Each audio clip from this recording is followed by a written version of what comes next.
I'm Jeannie Ralston, and I'm thrilled to be here with you. Hi, Jeannie. Hello, I'm here with Sarah Bird. She's a Next Tribe favorite. We adore Sarah Bird. We love her personally and her books, her writing, her spirit. Sarah was one of the speakers at our first Out Loud event, Next Tribe Out Loud, like 3 years ago.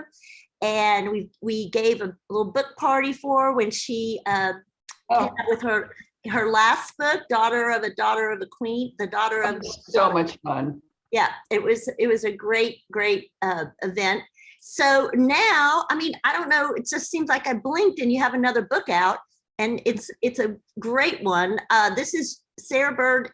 This is your 11th novel, right? Right. Yeah. And then you told me 11 novels, 3 nonfiction books. You've been a screenwriter. You're like the, oh gosh, I'm sorry. I just realized that we are being live streamed. Okay, sorry. You've written screenplays. You've had your turn in Hollywood, right? Yeah, I did 10 years as a screenwriter. There was this brief period when everyone was wild about spec scripts, and it was just this glorious period when they'd fly writers in and out of LA, and so that was fantastic, you know. And exponentially more money. Exponentially, yes. As we bought a house, had a child. Thank you, Hollywood. Thank you, Hollywood. And you were a go-go dancer in Tokyo for 2 weeks, and so we're gonna hear about that too, because somehow it's gonna relate to classy the topic. It's gonna relate to the topic of this book. So I've just finished reading the book, and I know Next Tribe Austin Book Club read it, and people were crazy about it and loved it. And so it's gaining momentum. It's getting a lot of attention, and I want to start out. Sarah, with you talking about, or maybe reading a little bit about it, and then you have an incredible presentation with all, like, your inspiration, your research for this book, because it takes place during the Depression, and the subject is the storyline is built around dance marathons, so which have a history I never knew anything about. So now I've been learnt on that. Well, yeah. I mean. It's actually pretty easy to tell the story. If I mean, I'll let you all decide if you'd rather, you know, I have about a 20-minute presentation, but it really lays it out. And, you know, it's like some of my favorite research and some of my favorite images from doing the research. And we all could look at that together, and I could talk about that if that appeals. I think that would be great. And then we'll just open up. Maybe what we'll do is, if you want to go through that, then afterwards we'll open it up for questions and people. I'd love that. Love that. And it really makes me happy to put the history in people's minds before they read the book, and to have these images that I love so much. So let's attempt to do the share screen situation. We're doing a very high wire digital act here. Is this working? It's working. It's working. Okay, so you could probably make it full screen if you wanted. I don't know. I'm sure I could. But let's not worry about that, because we don't want to mess anything up. Yeah, the next thing I could know how to do is, okay, I got you. So this book had a couple things in common with my last novel, Daughter of a Queen. And aside from the fact that it was pretty hard to research, it was also inspired by my mother. Oh. Yeah. So that's my mom, the Statue of Liberty. I asked her, oh, I'm so proud. Oh, look, Mom, you got picked to be the Statue of Liberty. She said, yeah, just because I was so damn tall. That's what stuck a flag in my hand. So this is my mom, and she grew up in a rural Indiana farming community, struggling farm. And she had 3 brothers and sisters. And at the height of the Great Depression, her father died of a heart attack. these were desperate times. And she told stories about the winter, the very harsh Indiana winter, when they had nothing to survive on except eggs.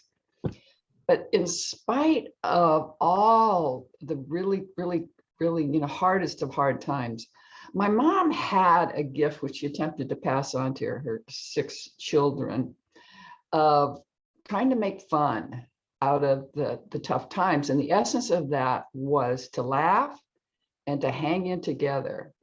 And so one of her fondest memories during these tough times was of a dance marathon that came to their small rural community at the Grange Hall.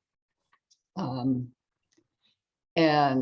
so in her telling of this event, my mom made a dance marathon sound like a jolly community affair, just this wonderful cross between a sleepover and a church supper where everyone came and shared their lunches, and you could stay as long as you wanted for a nickel. Nobody had any money, but this way her and her friends could come and get crushes on the boys from out of town and watch the amazing sight of people dancing while they were asleep. So this was my impression of the dance marathons of the Great Depression. This collided in 1969. You may remember this movie, some of you. They Shoot Horses, don't they? With Jane Fonda and Michael Sarrazin. And this movie was so unrelievedly grim. The portrayal of a dance marathon was so unrelievedly grim that I was just confused. And I had the suspicion that there was more to the story than Hollywood was telling us. And so I just kind of sat on that for a long, long time. And then slightly before the pandemic, I started to research this. And the first thing I found out about this movie, about the dance marathons of the Great Depression, was that They Shoot Horses had left out the Great Depression. And it's impossible to understand this time unless you understand how desperate and how dire the times were. 1/4 of the country was out of work.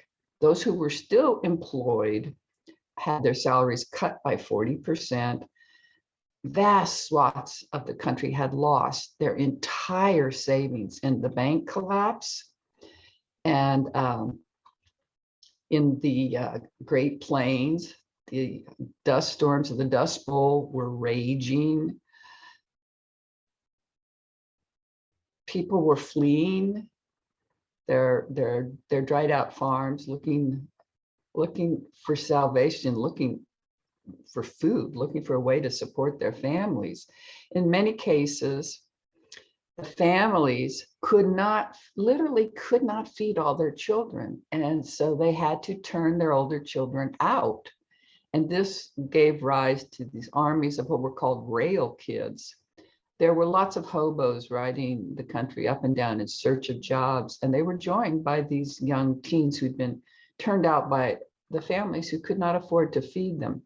So this is essentially what you have to remember when you evaluate the dance marathons of the Great Depression, was that they were grueling affairs. No two ways about it. The longest dance marathon lasted 5.5 months.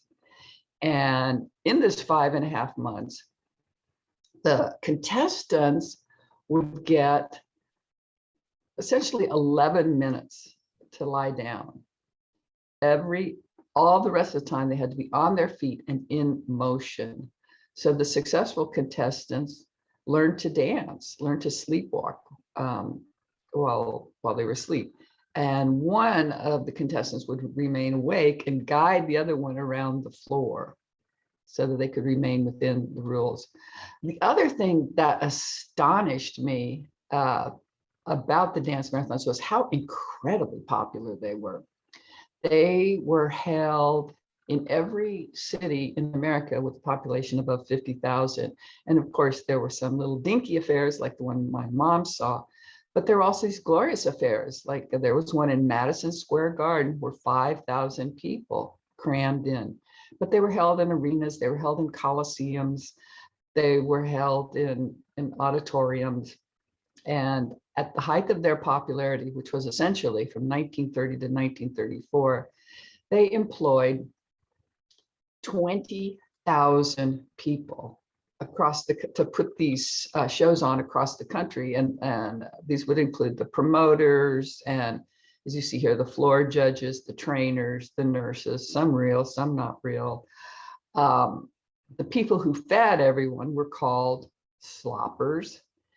And so they required 20,000 employees. To give you a basis of comparison, the worldwide wrestling enterprise currently across the globe only employs 1,000 people.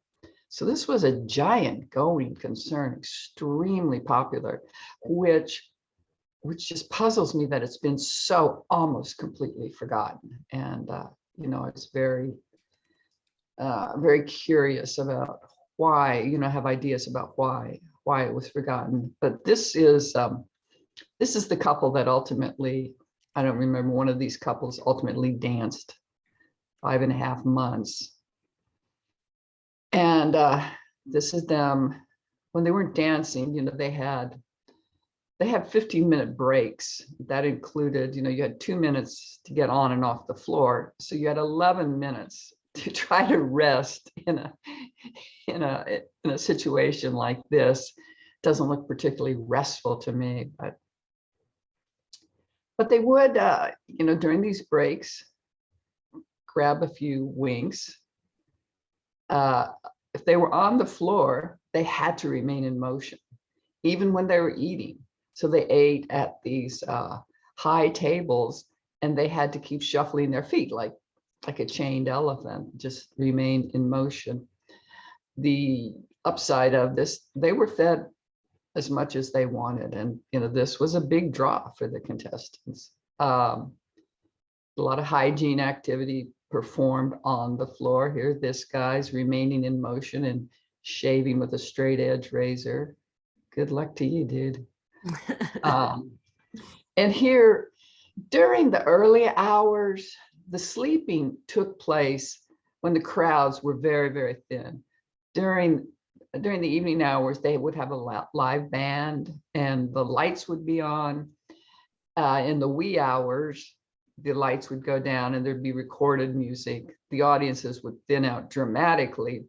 And that's when, you know, one partner would drag another partner around the floor in some version of sleep that, you know, was enough to at least keep that one couple going for 5.5 months. But this photo here is one of the great research finds of my book, and really marked a turning point for me in writing the book, and one of those great kind of historical gifts. So what we see here is a dance marathon held in September of 1930, and the local newspaper reported that 2,000 people crammed into the city auditorium in spite of the heavy rains.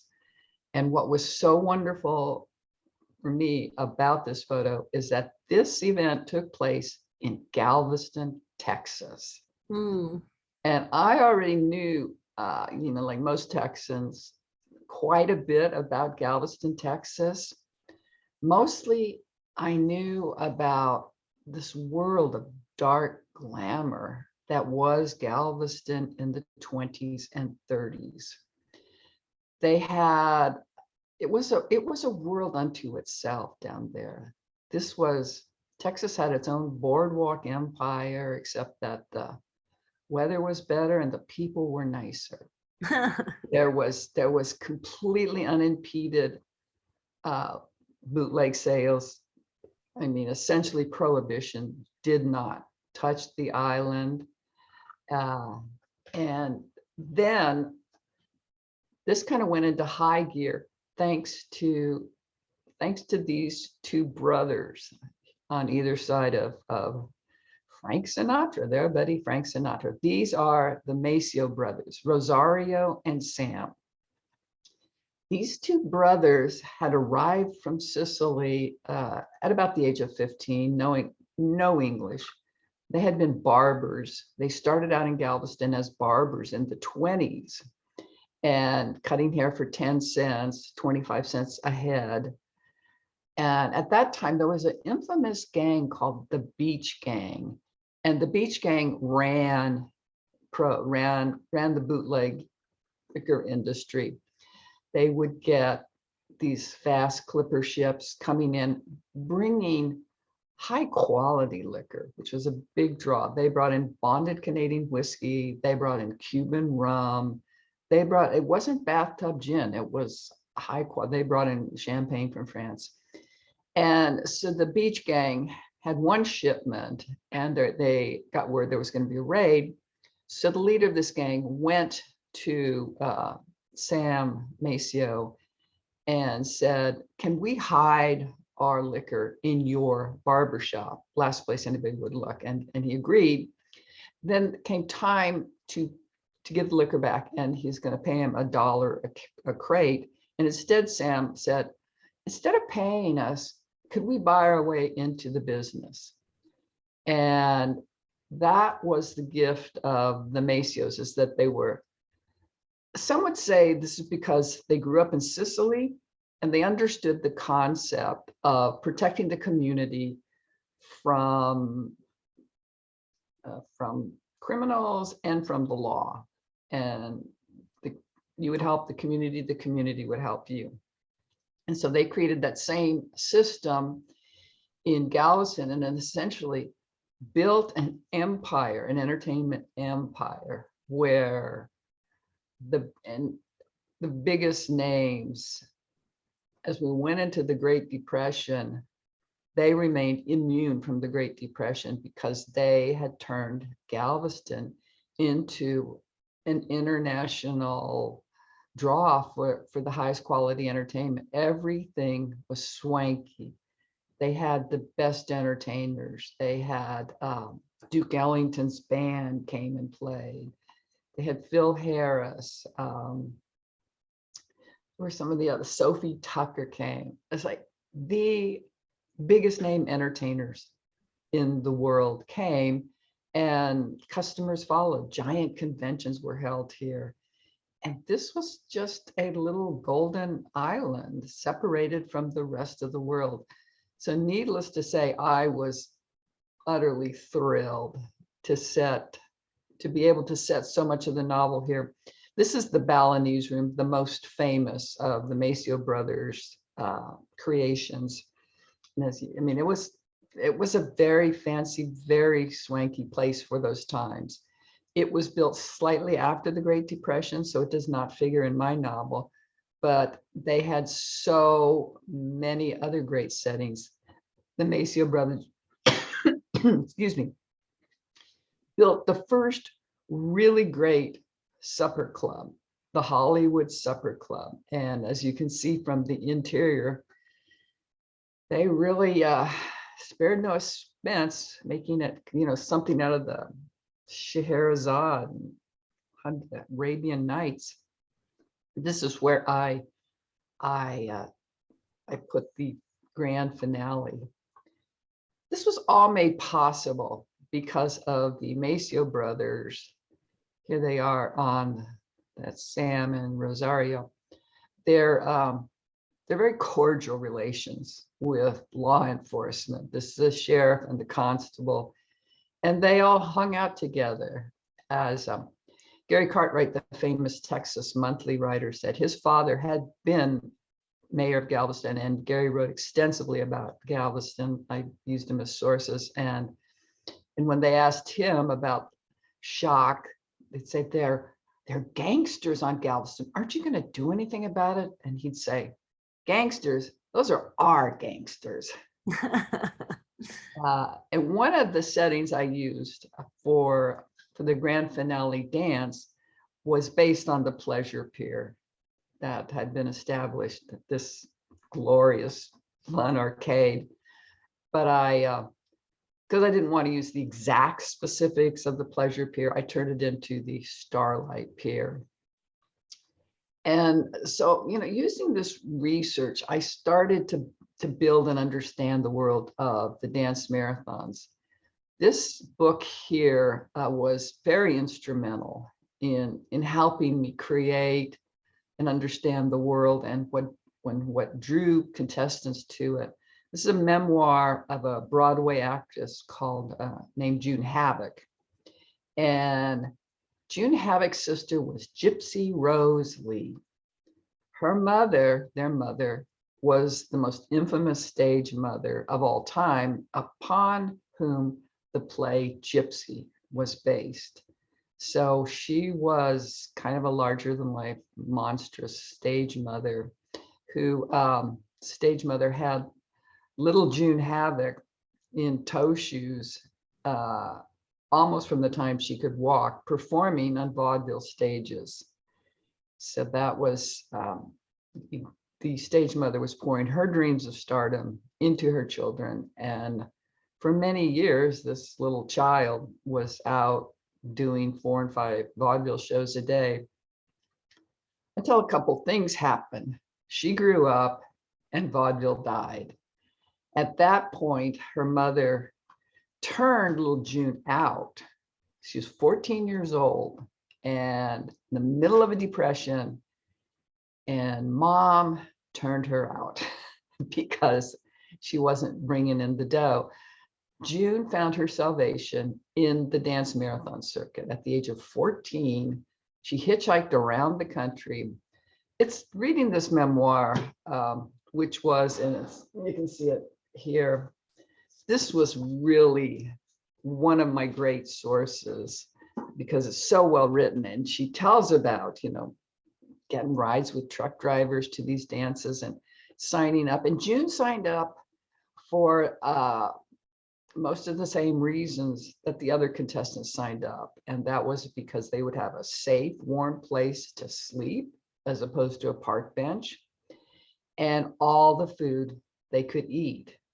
And for a lot of them, these dance marathons gave their lives a sense of purpose.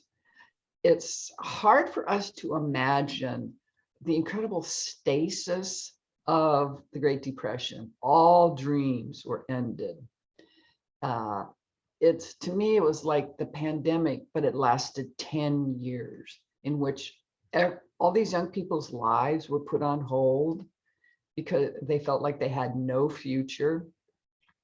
And that was the essence of how the dance marathons thrived during this time. I have Evie Grace Devlin, my main character, say at one point that the Great Depression took away our hopes, our dreams, and our futures. And all it gave back was time, oceans and oceans of time enough to care about these strangers who, if you watched long enough, began to feel like family. So there were the promoters of these dance marathons. They were early producers of reality television. These dance marathons are the forerunners of professional wrestling and reality television. So they were always cooking up romances between the favorites and rivalries and creating villains and heroes and doing outlandish stunts like literally freezing a contestant in blocks of ice. And they would have a monitor on these contestants and keep them under until they almost died. That was, and then there were the grinds. These were big. This would pull in the crowds. They would have sudden eliminations where they take away all the no breaks, and then they'd chain contestants together and make them do races. Really, really grueling. Wildly popular was Country Store Night, and the audience is just thrilled to the sight of seeing or seeing audience members win baskets of food. Just as something simple as winning a basket of food was a big draw. They also thrilled to the even simpler sight of watching contestants sleep. These were cot nights in which the remaining contestants, the rest area would be cleaned out and their cots would be brought. And so this was thrill.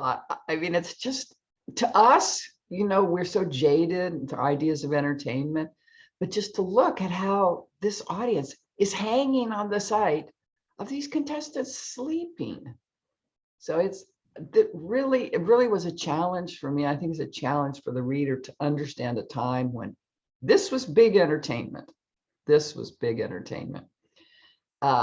During the Great Depression, because couples could not afford to start lives together, the marriage rate fell by 1/3.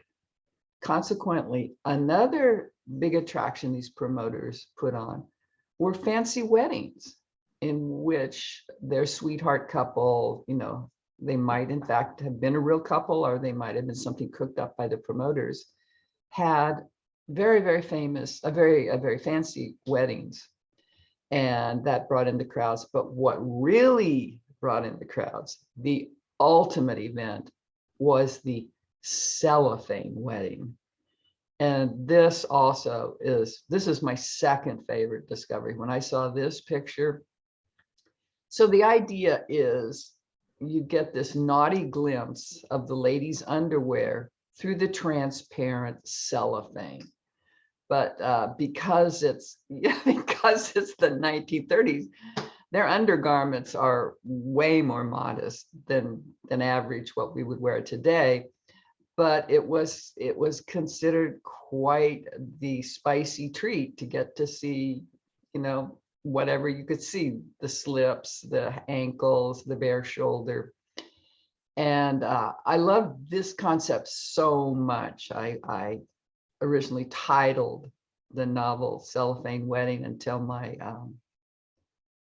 editor told me that would have been a misleading title. She was correct, misleading title for the book. But the big draw was just simply seeing how long couples could endure, how long they could survive. And the audience members identified tremendously with these couples, the ones they were cheering for. And they thought, you know, if these couples could endure, they could endure. So there was, they were heartbroken, devastated when their favorite couples would just give out from exhaustion. You can see this woman right here covering her mouth, and they're all very, very concerned. Here's a judge, floor judge, nurse, watching. But if your knees touch the ground, you were eliminated. Both knees touched the ground, and you can tell this guy's back is just bent in almost sorrow, because there's a potential to win prizes that would range from a few $100s to a couple $1,000s. Not a great amount of pay for if you're doing this for months, but there was, you know, it was the hope. It was that molecule of hope that these events gave people that kept them watching and kept them competing. And then there was the glorious moment when a couple, just an ordinary couple, sort of like the spectators themselves, would not just endure, but triumph. And this gave audience members, at this very, very dire time, the hope that if they could just keep putting one foot in front of the other, if they could endure, maybe they would not only last, but triumph. So I'm very grateful to my mom for telling me the story of the dance marathon, her story of the dance marathons of the Great Depression, and making me interested in digging in a little bit more and seeing kind of what was below the surface of what we believe about the dance marathons and to try to understand why they've been so thoroughly forgotten in a way that I really don't think they should. But mostly the lesson was, the lesson that I took away in these divided times was if we come together as a country, you can, maybe have a little bit of fun. The hard times will not be so hard. And who knows, you maybe even find the family that you dreamed of. So I'm going to stop sharing now and we can chit chat about all of this. Yes, because we have some questions. People have questions. I'm glad to hear that. And yeah, see, you can see in chat, there's a lot of questions. I mean, I have a bunch of questions, but I'm just going to open it up right away. I know the first one was from Fran Carpentier. She had a good question that was related to, definitely to your mother. So Fran. Good. Sure. So I thank you for this. I actually have my husband listening in because he loves history, and I can't believe he didn't know this stuff, because I always think, and he always tells me he knows everything. Just kidding. Just kidding.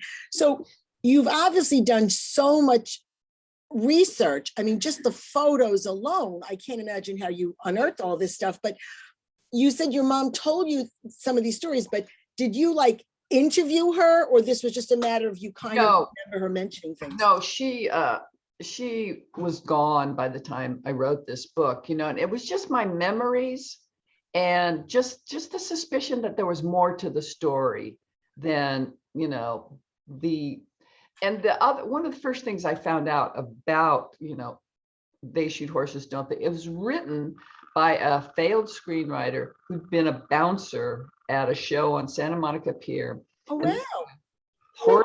Horace McCoy had set out with the express purpose of writing the first American existential novel.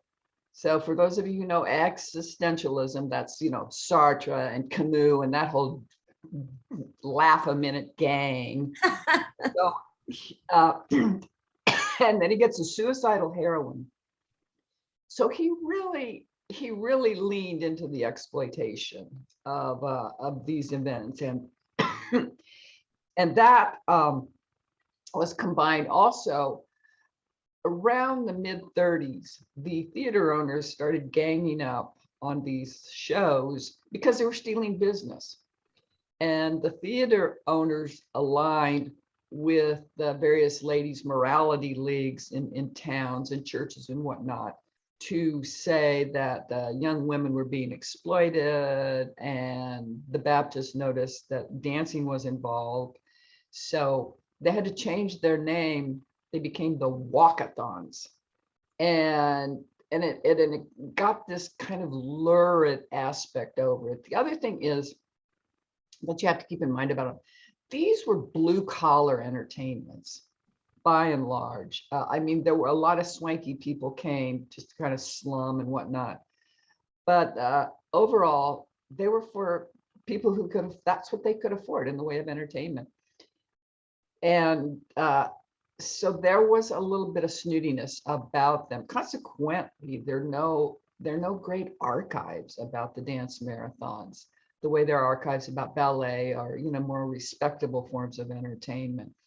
So it was very fortunate. I have to point out, this woman wrote a scholarly book. I'm so grateful to her, because in the 90s, she wrote this book and did something really important. She went to the surviving contestants and got photos and memories. And I'm so glad that she did, because, most of those contestants are virtually all, none of them are with us anymore. So that was very important that she preserved a lot of those memories and histories and realities.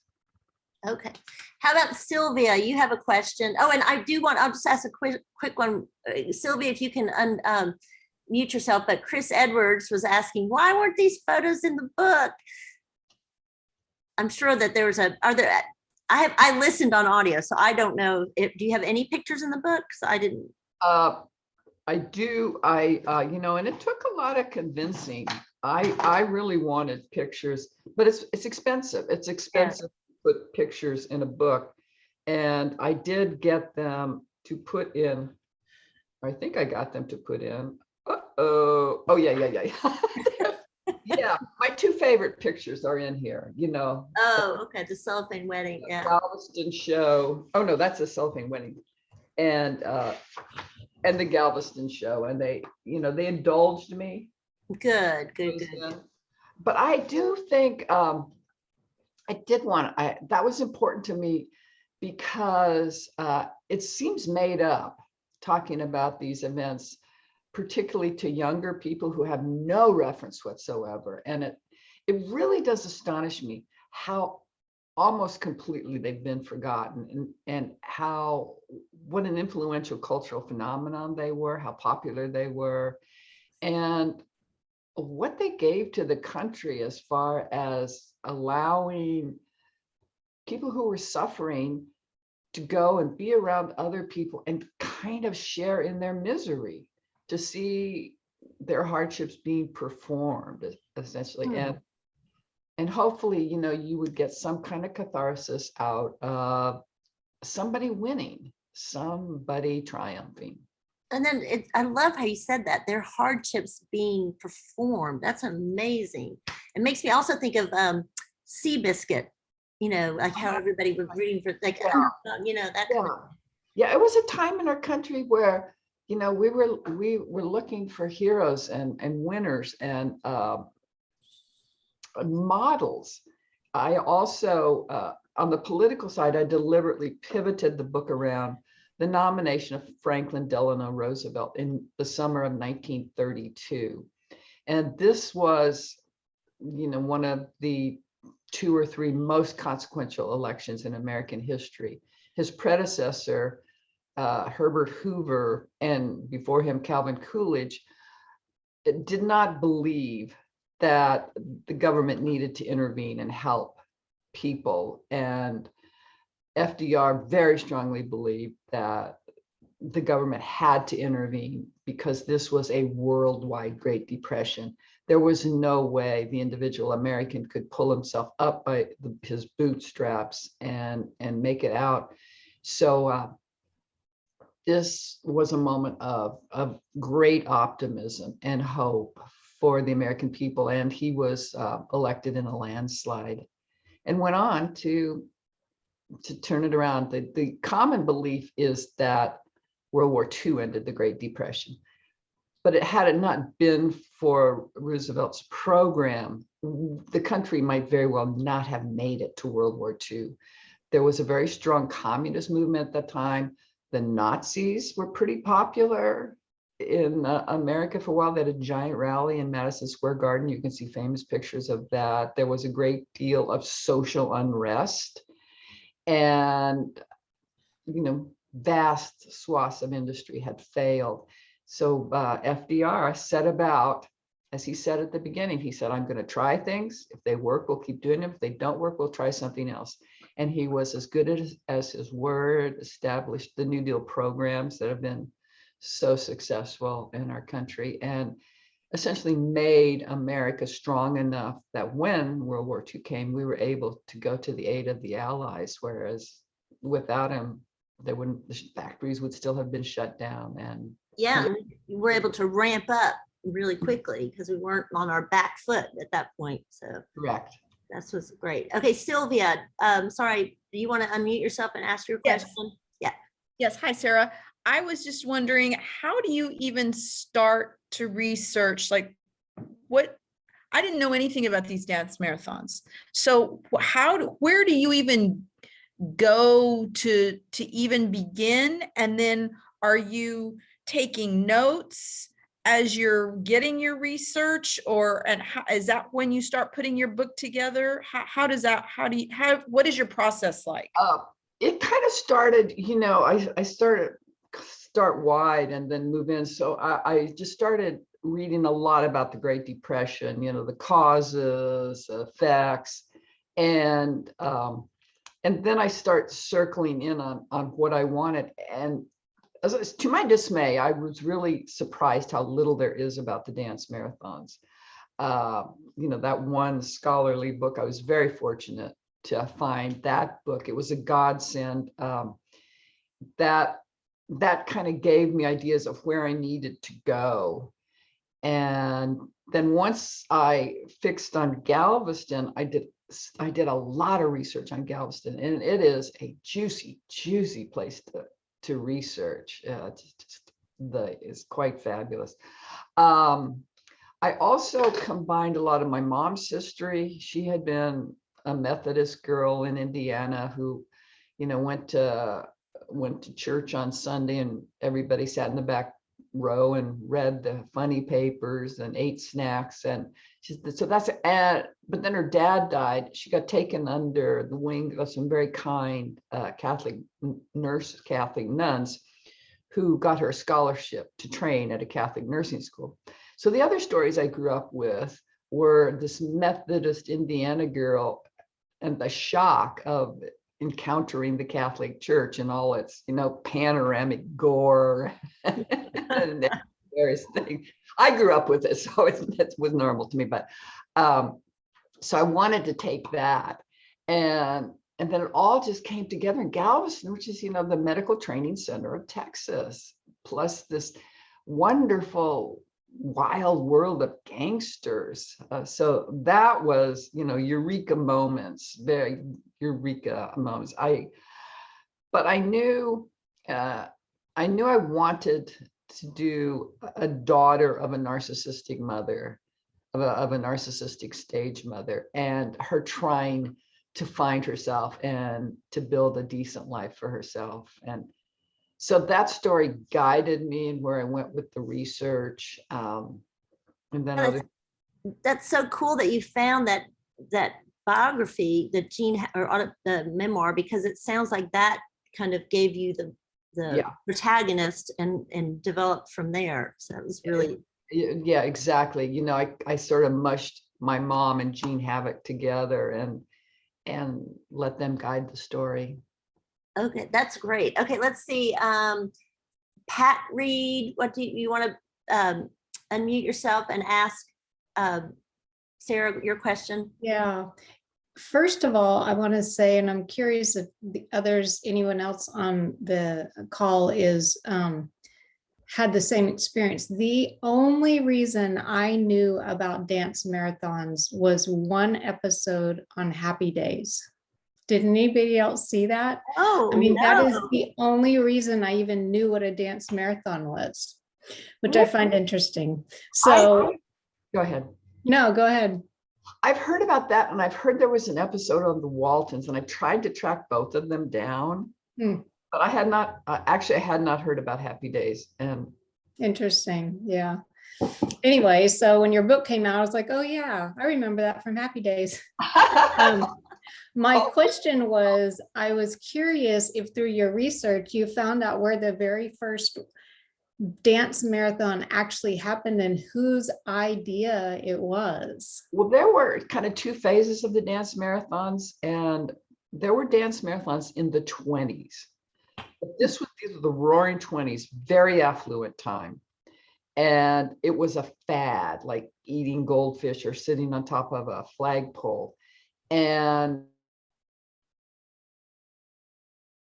the first ones happened in 1923, mostly in Manhattan. And a woman named Alma Cummings is generally pointed to as the first winner of a dance marathon. Sweet woman, but she danced like 2 nights or something. Interestingly enough, another big one was held in 1923 at the Macmillan Dance Academy in Houston. So I used that to justify having a large segment of the book set in Houston, where there's a dance marathon at another dance academy. But they didn't really become what we think of as dance marathons until the Great Depression hit, because, as my heroine points out, that the requirement was oceans and oceans of time.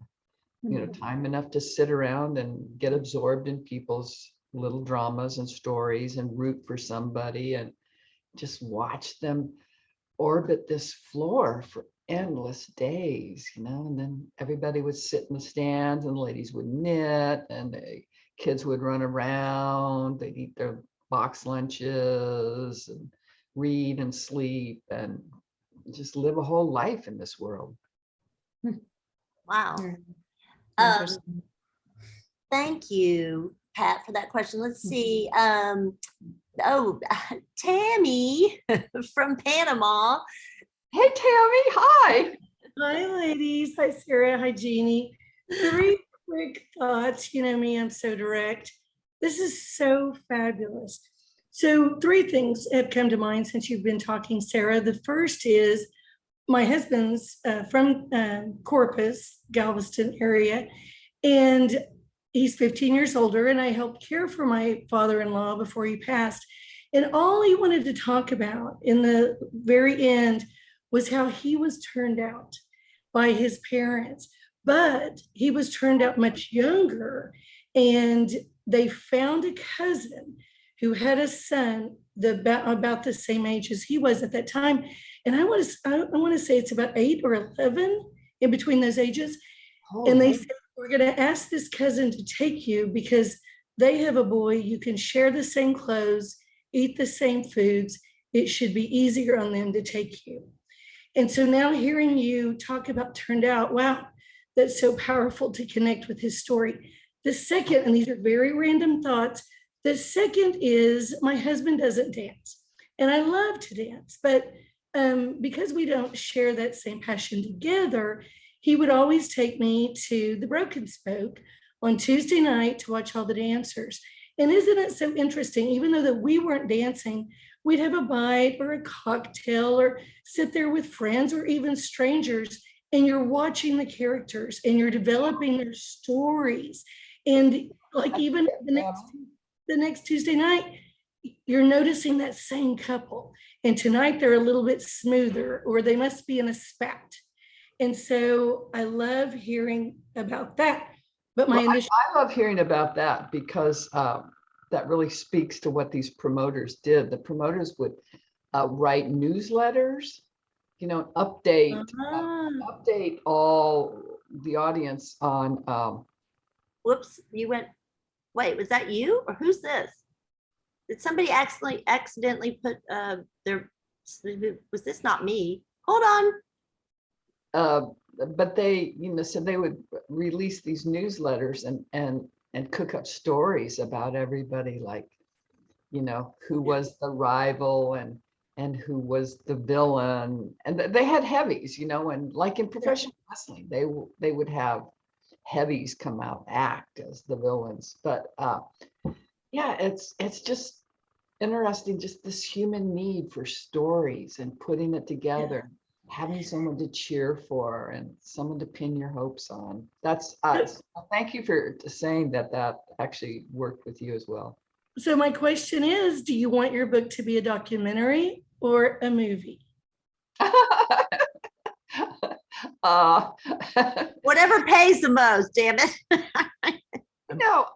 That's an interesting question. I'm currently fascinated by the docu-series, those ones like I'm watching the ones about the Lakers winning time, in which, I literally have never watched a basketball game in my entire life, but they're making it so interesting about the rise of Magic Johnson and the Lakers. But they combine, it's basic true events told in very compelling narrative way. I don't know, maybe some blend. Wouldn't that be fun? Wouldn't that be fun? That would be fun. That'd be great. Absolutely. You go for it, Sarah. This is so interesting. And I think the facts are important. I think the historical photos are important, but the drama is important, and it could be docu-series. I think that's a great idea. Thanks, ladies. Brava, Sarah. Thanks, great Tammy. your voice. We miss you. Okay, Jennifer, you have a question. I'm just going down here the list. You got lots of good questions.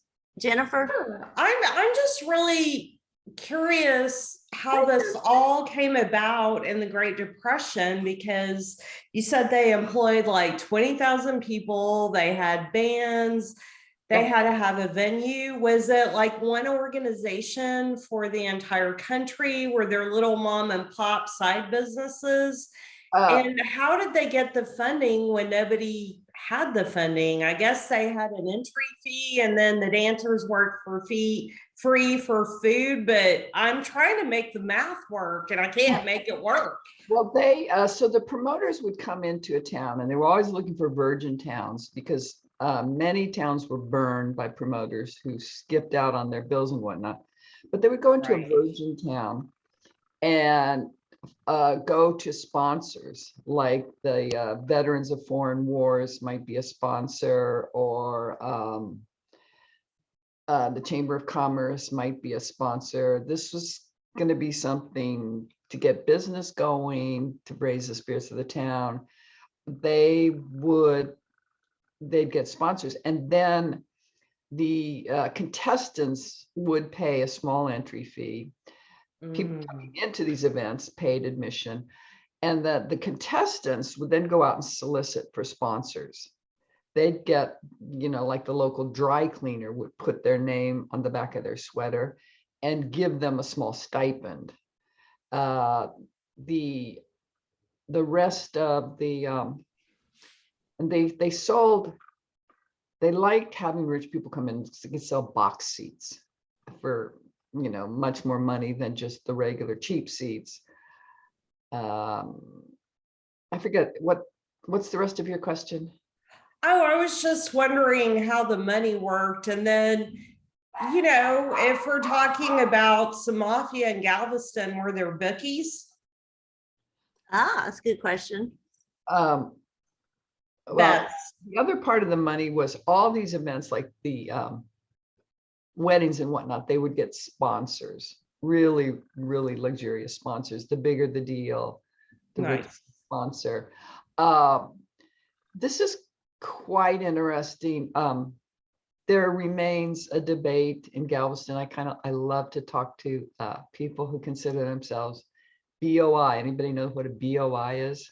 Born on island. You got it. Sorry, This is the proudest designation they can have. It's like they, modestly admit they're astronauts. Yes, I'm BOI. Born on the island of Galveston. So they're very, very proud of their history, and I say rightfully so. I think the only place that's more in love with itself than Austin is Galveston, Texas. And as I say, rightfully so. They have a hell of a history. But the kind of debate still rages: were the Macios mafia or not? It's a little bit of splitting here. They weren't like Chicago Al Capone mafia, probably allied with the New Orleans mafia. They eventually had distribution for the liquor that they brought in through the port throughout the southwest part of the country. So bookies, yeah, there were a lot of illegal gambling. Prostitute, at one point Galveston had more prostitutes per capita than anywhere in the world, apparently. So gambling was big, illegal drinking was big, and this fabulous entertainment was big. It was just an empire of vice. Glorious. It was Vegas. It was Vegas before Vegas.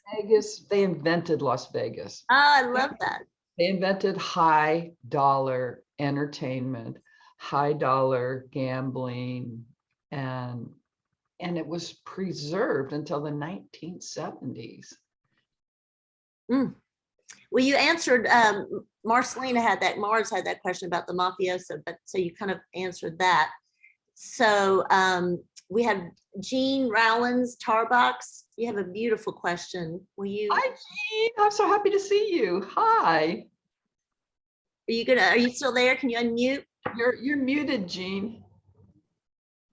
Okay, let me see her. There. Here, I'm going to ask her to unmute. Hold on a second. We can't hear you, Jean. I'm unmuted. Okay. I'm unmuted. Hi, Sarah. Hi, Jean. How great to see you. Well, Seattle greets you. I know, Seattle. Well, my question was, I knew I was reading all the other questions, so I knew the research was covered, but I might be misinterpreting your voice, but I feel in your sympathy and your speaking this story, such sadness, as if you've been really in tune with the sadness of the country, our own country, while you're writing this. And it seems to have infused. Yeah, no, I was writing. Beautiful way. Yeah, I was writing this during the early days of the pandemic. Fortunately, I had done all my library research. I didn't need to go out.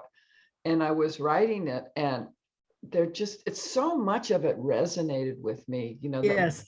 that we were coming up on this incredibly consequential election, I had this incredibly Trump and Biden. And I was haunted by, and honestly, if anybody wants to really kind of blow their minds, read FDR's speeches around that time. Right. Because the same issues are in play. Exactly. He warned in 1932 that the greatest threat to democracy is wealth inequality. The Republican Party is looking out for the big guy. The Democrats have got to look out for the little guy. Right. It's still an issue. And he also said the rise of authoritarian autocratic governments throughout Europe is a huge threat to democracy. The strongman regimes are the enemies of democracy. And here we are again, right, Jeannie? Oh, God. Well, the sadness is too, you touched on it in your talk. There is hope, because there's always hope, and there's always hope in art, but so many young people are confused as to where the hope lies. So in some ways, thank you for doing the book, because we have to carry on. It's all we have to do, right? Give us the history. Let people, I can pass this on to my students, say, read your history. This is a great story. It's just that idea that I felt you were capturing all of that just in the tone of your voice, that it's hard to convey hope right now. But you're doing it. Okay. Thank you. Yeah, we can't be unrelievedly glum. It's our compact. It's our compact young. We have to show the way that it can be done. Yeah. No, very good point. Very, very good point. Well, it's great to see you. Thank you. Thank you, Jean. Well, are there other questions? Because we're kind of getting close to being out of time, but I feel like I could ask you 100 more questions, Sarah, but they would have to be with spoiler alerts. But anyway. Yeah, I know. I wish I'm dying to talk to a group that's all read the book, so I can talk about the surprises. Yes. And Mars, maybe you could, where's Mars? Marcelina, you might want to have Sarah talk to, you might want to set up something with Sarah to talk to some of you from the book club that read it.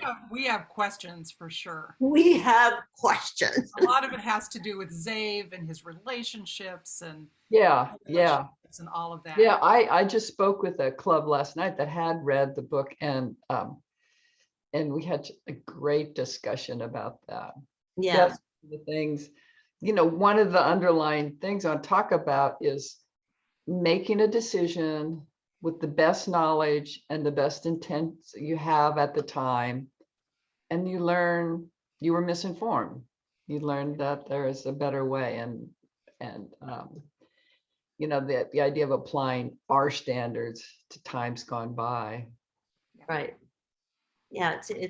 Don't want to talk too much about that. Yeah, no, you don't. But you really did capture the whole feeling of what it was like to be, or what I imagined it would be in the Depression. So, I love the main character, just spunky, and I loved how she thought she was really tough, but then I'm sure in that area you had to put on that shell of being tough. But underneath you're just a young woman with all these hopes and stuff. So you really captured, she had so, I'm so empathetic for her story. And Sarah, I did see, they shoot horses, don't they?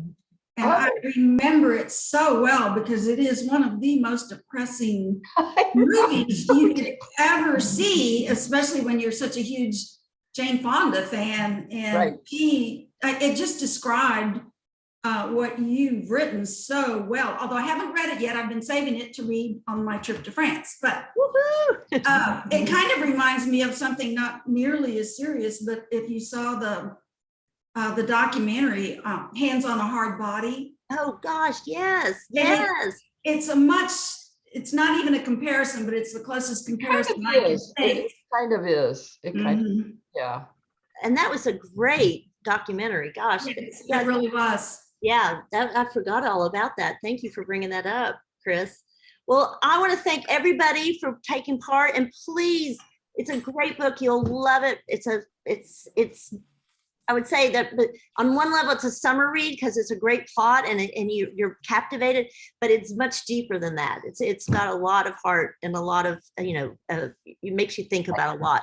I'm gonna take a picture. Everybody look at your camera and pretend you're having a good time. Take it. Come on. Okay, guys. Well, thank you so much. Wait. I have to say one more thing. I'm Okay. gonna put in a plug. Help me keep my job. I like my job. If you write on Amazon, just put some on Amazon or Goodreads. Publishers look at that now and decide if they're gonna, hey, hi Peggy. Decide if they're gonna let you do it again. So it helps me. Yes, everybody, yes. And we're all about supporting other women in their efforts. And Sarah, as I said, you're one of our favorites. We adore you and your writing. And thank you so much for coming. And please help get the word out. Sarah and I were just talking about how hard it is these days with the splintered media for people to really, books to gain traction. So we've got big mouths. Let's use them, girls. Thank you We'll all. try to get you up to Elliott Bay, Sarah. Oh God, that's Let's tempting. try. That sounds nice. Like about in July. Hey, this It's was, an awesome bookstore. It's one of the most beautiful independent love bookstores in the country. I love that book. Fabulous. All right. Thank you, everyone. Take care. Bye, y'all. Bye, Sarah. Bye. Bye.